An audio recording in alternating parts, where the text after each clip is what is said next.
Thank you for joining us live. My name is Lee Cummings, one of the hosts, and my other co-host over here, Fylisha Cruz. We are back with another episode of Messy on Purpose, and I'm feeling good. How are you feeling today?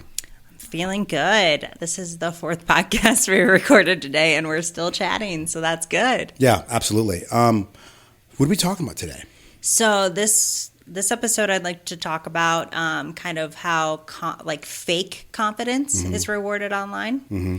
And I don't think people really know the difference between fake confidence and real confidence, and like what that really looks like, what it truly looks like to be confident in yourself and in what you do, and not come with like either this ego side that really like shows that fake confidence, and then you have the people that just put on a show. We're acting, right? Like we're pretending we're confident, but maybe we're not truly confident. Maybe we haven't worked on ourselves to figure things out, and we still have all of these like insecurities that reflect how we act outside of the camera.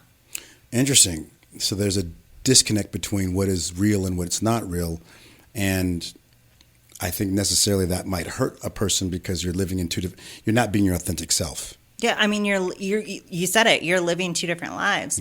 You have this whole thing you put out on social media that shows this, crazy, amazing life. And then your everyday life is you fighting with yourself with all the insecurities and the things that you never worked out instead of just authentically being yourself. And the other thing I think too, on the other side of it, you have a lot of people that watch, right? If you are a high level influencer on any social platform, you're influencing people, and when you're not being yourself, you're giving them a false sense of what it could look like instead of like, this is real life, this is what it is. Right. It's interesting. I mean, I watch a lot of, TikTokers and people that have, for me, I there's a couple of people that come to mind that I really like, and I think they're being who they're funny, and I feel like I'm happy that they're getting the flowers that they are. Drewski's one of those people. Like I remember Drewski, watching him way back in the day, and how he just kept at it, and just and he is. I just saw his recent commercial. He's hosting the BET Awards, which was hilarious. I mean, but in the commercial was Jamie Foxx. There's a bunch of other people. Who is it? Jamie Foxx. Oh, Martin Lawrence. There's a couple of other people too as well. But anyway, he went from having this being this personality that's online and wanting to have this comedy, and he even tried to go and sell this, but they're like, no, it's not good enough, or, and then he just did it himself. Which that's being authentically him still, though, right? Yes. Yeah, exactly. When I think of kind of that fake confidence, honestly, I think of a lot of the women who get BBLs or butt injections, and this is mostly because my pages are like mostly fitness, right? But those ones are the ones selling products such as booty plans that don't actually work the way they're saying they work because they have a BBL or they have butt injections. Now, let me just say, I do not care. I think it's great if you want to fix your butt by getting a BBL or getting butt injections. That's great, but don't sell these poor people false hope. Don't do that. That would be like me with my fake boobs saying, oh yeah, if you do these chest exercises, you can grow your boobs. The only reason people don't believe that is because we know what fake boobs look like. I don't think people can identify as easy what a BBL looks like. Right. Yeah. And I know that you can because you do the work. You're doing the glutes and all that. I'll watch a video on it. That's how I can see it right away now. Yeah.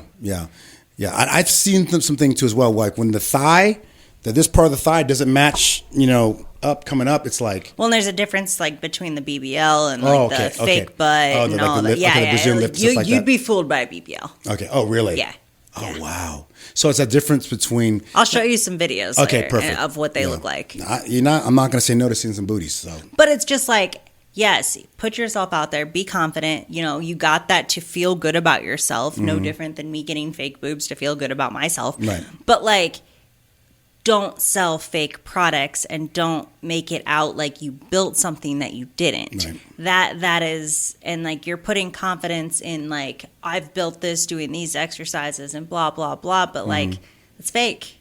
Yeah, it's disconcerting because people are, on TikTok as well. People are selling products sometimes, and there's do's and don'ts about, when you're selling something on TikTok that you were telling me about, because I don't know. You've been on TikTok for a long time, and sharing with me about things you can't say, and I'm not saying when people are selling these things are like, oh, this is gonna make you skinny or whatever. I'm like, wait, you can't say really that because people are gonna no, you listen. Can't say you can't talk about a product being for weight loss at all. Yeah, and I bought some things from TikTok from some, I think, legitimate people that were like, hey, this could curb your appetite. Yeah, okay, curbing your appetite can facilitate in losing weight because now you're eating less calories and stuff like that. But I like that more than being faked out. But, also, too, I see some women that have snatched waist, but these guys that are really good about video, they'll go in and say, check this out. Look at the back of the wall. It's, and like, okay, so you're shrinking your waist and selling courses, and that's what you're talking about. But being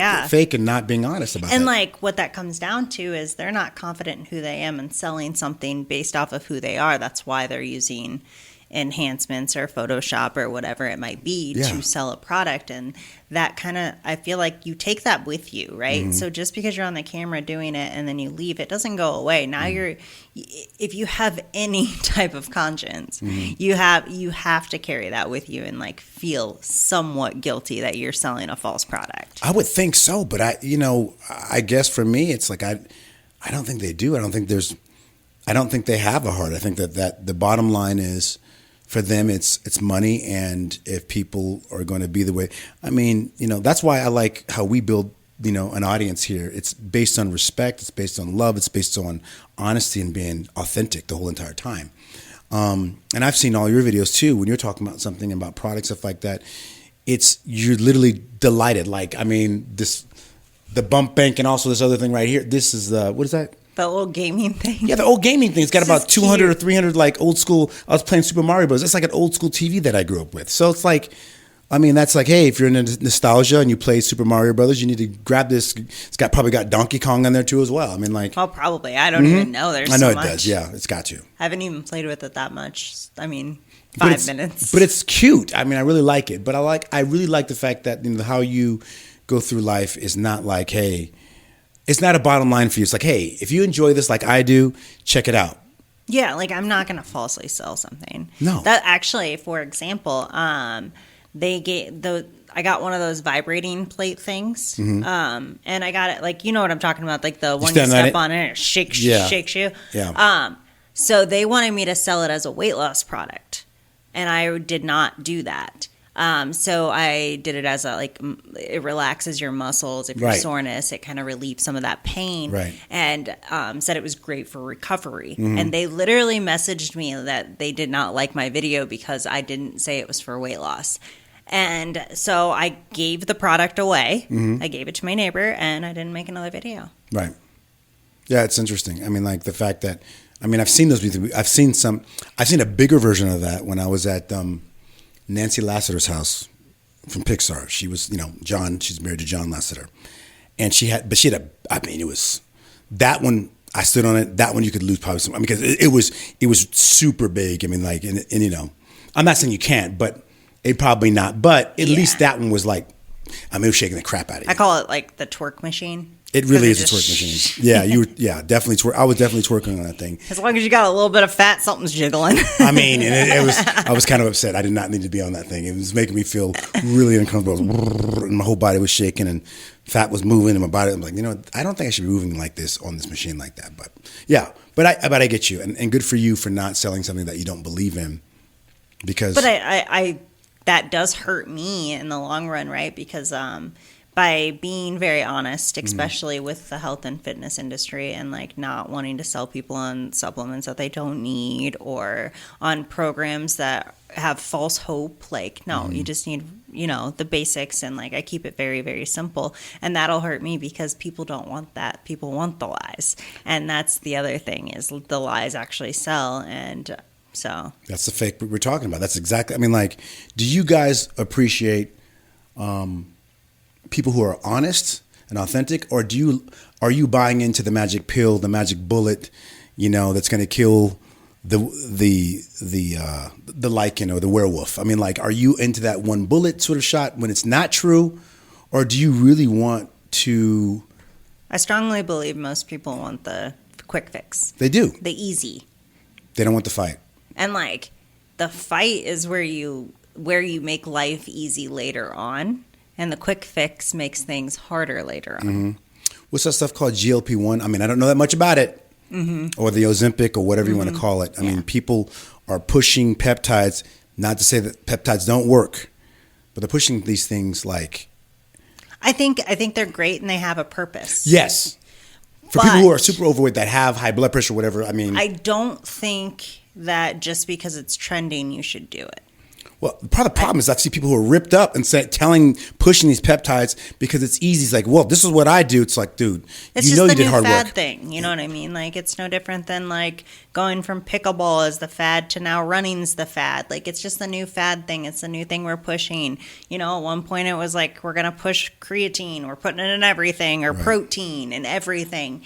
And now it's peptides. And that's the thing everyone's selling. I can't tell you how many messages I've had of people trying to sell me peptides. It's crazy. And I think that you shouldn't just supplement something to supplement it. You should only supplement what you need. And sometimes that takes getting blood work done to know what you need before you supplement it. I would not recommend taking things just to take things because they're promising all these things. Yeah. Do some research. Yeah. Do your own research. Right. Don't base it off of what people say online, because you can't guarantee that's correct. Absolutely. And that's a scary thing as well. I mean, like I have a friend of a friend who's on peptides, and he went from dad bod to like super jacked, you know, but in the long run, like... Do you know if it was just peptides or was he doing some steroids too? Yeah. Let's be honest. And I don't know. Exactly. I don't know exactly. But that's another thing too. When people are selling me things, they could be on a little tidbit of, you know, there's other things too, not just steroids. There's other enhancements that you can use. And like what it is we don't know the full story. Right. So you're basing a look on somebody else. But at the end of the day, you know, hard work is hard work. You know, you still have to, no matter what you're going to be doing, it has to be based on, you know, that process of getting there slowly. Anything quick is typically not the right answer. No, I mean, definitely not. You don't learn the lessons. You don't build the habits. You don't. That's exactly it. Yeah, you don't get the experiences. And what happens is no different than like taking Ozempic. Actually, you know what? I have an example of somebody who got surgery, the bypass surgery, or whatever. Yeah. Okay. Got sick because of that surgery. Got really, really, really really skinny. Ended up having to have the surgery reversed. Really? This person was extremely overweight, like obese, you know, and then gets the surgery removed and looks sloppy and fat again. And you want to know why? No habits. Because they never learn the habits. Or like somebody who gets that surgery or gets on Ozempic and then actually doesn't end up losing all the weight. Like you're not learning the habits. You're just taking this quick fix and hoping this pill or this shot like fixes things. And that's not going to fix it. That's like having a disease or not. That's not a good idea. That's not that one. Not having a disease, but like having, what would be a good, depression. So you have depression and you just get on like Xanax, right?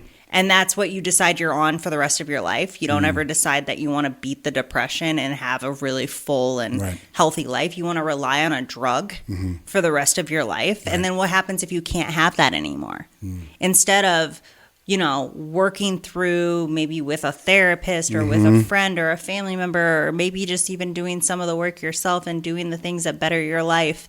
And then now you're happier and more full of life. It doesn't mean that you won't drop into a depression again. We all do. We all do. Exactly. But like relying on a single prescription drug to handle life for you is just crazy. Yeah.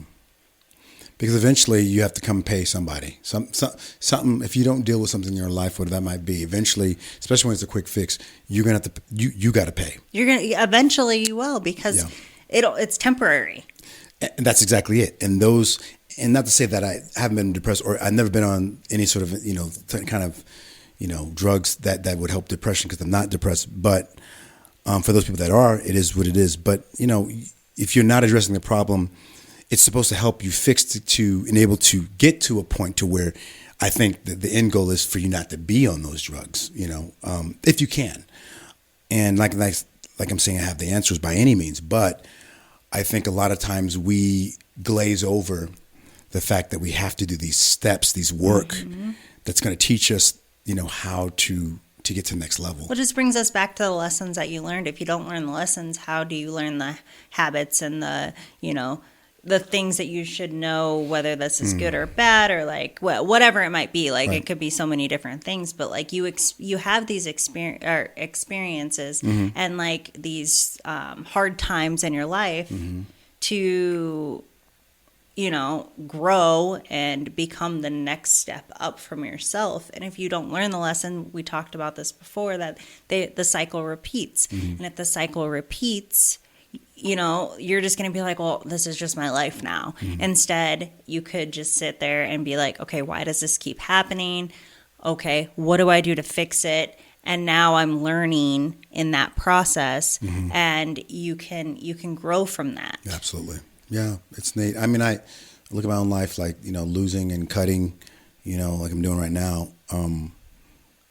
It started to embrace the fact that it's slow. Hey, the weight comes on slow. You made some choices, eating crazy stuff at nighttime or whatever. And then but the thing that I like the most about it, even though it's tough, is that I'm learning. Like, oh, okay, I see why those steps, if I skip those steps with like, Ozempic or whatever, that kind of thing, that I would miss the bigger picture, which is my therapy is around the psychology of why do I eat when I'm upset or feeling anxious or whatever those things are. So I start to address those things, and that opens up, a whole nother ball game for myself, which is, why am I not okay? Which is cool, to find out more about myself. Because if you truly love yourself, right, you're going to try to figure out, why do I do that? Well, and then where does real confidence come from? It comes from doing the hard things, proving to yourself that you can do things, and just self-growth in itself. Like, the more you work on yourself and the more you put yourself in situations where you have to learn, where you have to grow, where things are difficult, where you have to find solutions to problems, the more confidence you have in yourself to overcome anything. But if it's not built and it's just given, you're not going to appreciate that. It's no different than a kid growing up rich. Okay. Yeah. You have two different options here, right? You have the kids growing up rich, but one is getting taught business and getting taught, the value of money, and the other one's just getting everything that they ask for. What happens? If they're rich enough, they stay rich, but if they're not and they have to do it for themselves, they lose it. Or they get in trouble, or you know what I mean? Right. Like, they're very irresponsible. No, that's exactly what happens. And then you have like the other side, where now that kid grew up, is making more money with the money that they had in building businesses and contributing to society. So you have two different ways you could go. Yeah, you're right. I mean, I don't necessarily say that just because you're rich, you don't have those lessons, because if your parents came from something else too as well. But I think that the wealth is in knowledge, and, even if their parents did struggle, I find out a lot more times when I had friends who had money, a lot of money, their parents might be struggling, got that money, they were just kind of like effing off their opportunities because they didn't know what it means to build that dynasty. What happens is those parents, it's not that they're completely in the wrong. What it is like the ones that do it because they came from nothing and built this wealth. They're doing it because they want the kids to have the life they wished for. Yes. I don't think it's necessarily wrong. No, not at all. But you do have two different products that can come from that. And I'm not saying that even happens all the time. That was just an example of like... Absolutely. Yeah, because you could be around the right people and still learn those lessons. You know what I mean? Maybe your parents didn't teach you or whatever. Right. No, that's interesting. No, life is funny like that. I'm just trying to look at my own life, how I can equate what you're saying. But we're talking about the internet, having using a fast track on something and not doing the work, and that's what we're really talking about here. Yeah, there's a lot of people, and it kind of went a little differently than we like initially started. But the yeah, conversation. But that is an important topic. Yeah. Like, not doing the work first. I mean, like, and YouTubers get a sense of, and not just YouTubers, but TikTokers, YouTubers, or whatever. If you get a false, like someone, I know a couple people like you had a great video, and then they're like, I'm the best thing since sliced bread, but they don't know how to build an audience, so they can't keep the audience. And then you might have something that got 200,000 or 300,000 views. But now when you have that audience and you have that, hey world, here I am, you haven't built anything. Well, and another side of that too is some of the people that have built strong channels and stuff, especially like on YouTube. I mean, to even understand the amount of work that got to that point, or how many videos got maybe a few views and that's it before they even got to the point where they blew up and now they have consistency and like making money on YouTube. Like, it's not easy. It's not, if everyone could do it, everyone would. I mean, seriously, and it's not easy. I mean, this is what pops in my head. She didn't do the work. She got instant famous. What did she say? She said, I spit on that tang. Did you ever see that? Oh, that girl, yeah, she died real fast. Real fast. Like, I mean, but she had, if she would have built, I mean, you get it, and if you build it correctly as you're going along, but it was like super fast. Oh, I'm trying to date Matt such and such from the comedian and stuff like that. You know, she's all over the place. She's not building anything. And guess what? She really effed off a great opportunity to really build a career for herself. Oh, and apparently she like scammed people with crypto or something. Yeah, that was, and I felt bad for her. I think there's somebody she was dealing with, like a boyfriend or something like that was doing something. But anyway, that's the thing. She didn't have the people behind her to tell her, hey, Haley, whatever your name is, you need to slow your roll a little bit. You're doing way too much. Well, and like what it is she just didn't have the right guidance. She could have That's taken exactly that it. and blew it up. Yeah. But like she didn't have the right guidance, and who knows who that was or why that Right. was. But you can get fame from nothing, really. Right. Like it takes one small little thing, especially with social media now. But I think keeping it is the hard part. Yes. And doing the work. And if you don't know what that work is, you end up like her, where you're getting guidance from somebody and it could be the wrong person. Absolutely. I mean, work is work, and you like you said, you can get the fame like you said, but then at that point you're like, well, how do I keep this? And that's how do you sustain this amount of people? There's a bunch of people that have done that before. A big person is Mr. B. Or Mr. Beast. Yes, Mr. Beast. Yeah. Yeah, I don't know who Mr. B is. Yeah. Beast. Mr. B. But Mr. B, you're right. I had a teacher called Mr. B. Oh, you did? Me too. He was pretty dope. But no, he's a good example though. He literally like took it and like blew it up. Blew it up. He's a businessman. Like Absolutely. I mean, he's still doing things, still building, and it's insane, and it never stops. It really doesn't. He's like one of the top guys out there. What's the other guy? That Jake Paul dude that did the fights and stuff. Yeah. Like I mean, the Mike Tyson. Everybody knew it was staged, but guess what? Everyone watched it anyways because they knew how to market it. They knew what they were doing. Yeah, Jake Paul is. He's out there, and he's got his own. The Gina Carano and Ronda Rousey fight is through Jake Paul. I believe. Yeah, and it's because they know what they're doing when it comes to that. So they're doing the work. He did a lot of work too as well back in the day too. They did the work. Yeah. They built the skills, and now they can maintain it. And no matter which way or what we're talking about when it comes to anything in life, you have to do the work. You do. You have to learn the lessons. Yeah, and like him or not, Jake Paul or not, or the Paul brothers or whatever, that's one thing I will say, they did a lot of work. I mean, I saw them in so many way back in the day when he was married like 12 years ago. I mean, they would be doing work. I mean, I don't know much about them, but I have respect for the fact that they can build like that. Yeah, absolutely. And I like I said, I'd like to see people like, Kai Cenat and that does a lot of work. Same with iShowSpeed. These guys are, megastars now, but I saw them when they were like just, on Twitch doing their chat and stuff like that. They came up. Drewski's one of those people too as well. I mean, like came up off the internet and did. I mean, you look at his stuff from his first stuff to now. It's just like it's incredible. And I like those kind of success stories. So, like people are doing the work. So yeah, you got to do the work, you guys. You can't skip it. And I'm not. I'm preaching to anybody else. I'm trying to do my same stuff as well. I'm sort of famous. Who's kind of famous? Chris. I'm sort of famous. Dude. What does it say? Lies from his ex-wife. I want to hear more about that. Yeah, that's nice, Chris. I know about that too as well.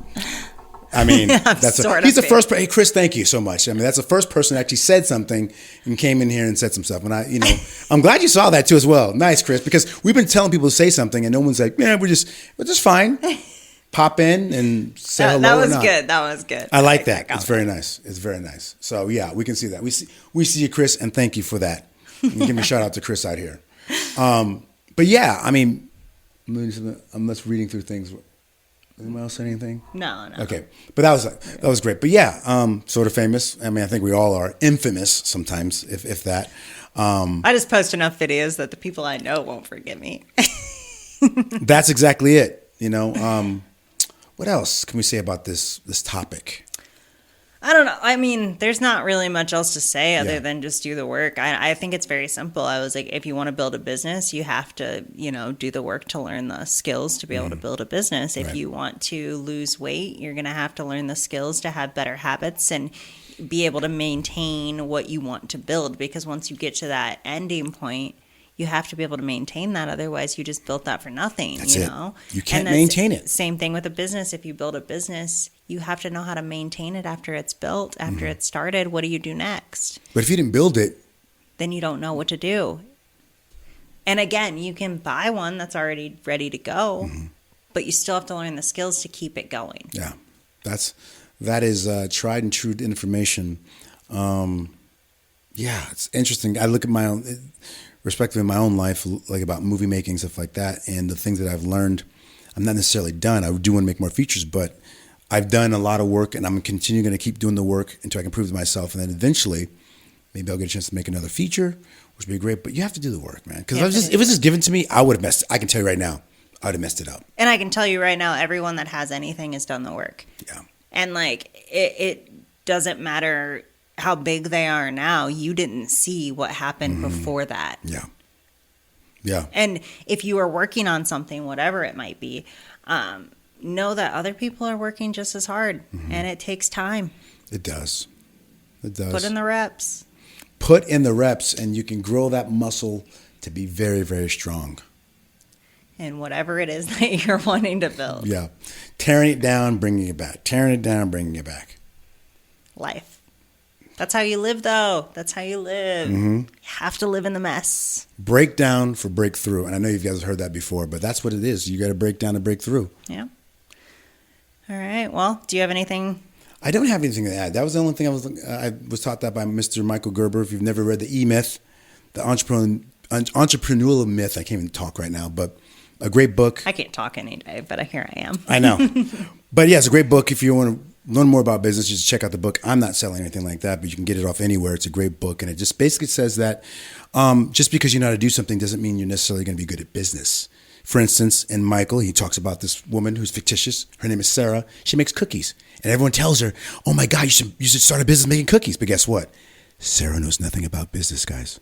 But it doesn't mean you can't learn. No. That's what the book's all about, which is taking that myth out and saying, hey, I've created a job for myself because now Sarah's making cookies and slaving away, but she can't look at her business from outside of it because she's inside the business.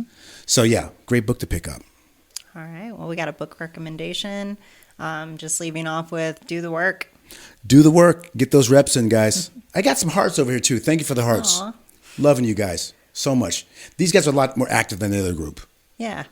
All right. Well, thank you guys. We're going to start doing these live again in July. Yes. I think we're going to be on hold because Lee's going to be out, but this is going to be a new thing going forward in July. So I'm looking forward to doing more lives, getting more used to this. We also have an episode that releases every single Monday. You can find it on any of the podcasts platforms, Messy on Purpose. Check us out. And as always, guys, stay messy. Till next time. Bye, guys. Later.